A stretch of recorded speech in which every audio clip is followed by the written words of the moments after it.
Alright guys, so I got the OEM Grom foot pedals in. What you're gonna have to do is drill a little itty bitty hole right here for the spring. And then back here, I think these are actually CBR 1000 pedals, but they work with the Grom. The only thing you have to do is make a little cutout in there because it's shaped like it has like a tail on it that sits in there. So you can kind of see I had to make a little cut right there to make them work with the Grom rear sets. But they work totally fine. I literally just used this drill. I drilled one hole and I drilled 3 here and then made it one long one. And they work fine. This is the Grom clone Vader 125 rear set.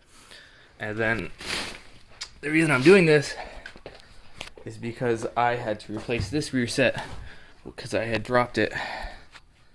But as you can see, obviously the Grom pedals work on the regular rear sets. You can see there's the original little hole that's in there. There's a little cutout in there. And I kind of just replicated that, got it to work.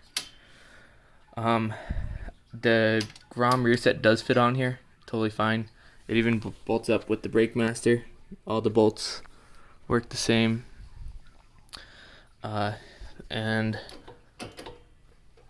it works just fine.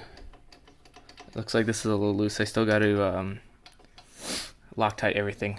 And so you can use the Grom rear sets on a Grom clone. And Grom foot pedals on the clone rear sets if you really try. Thanks.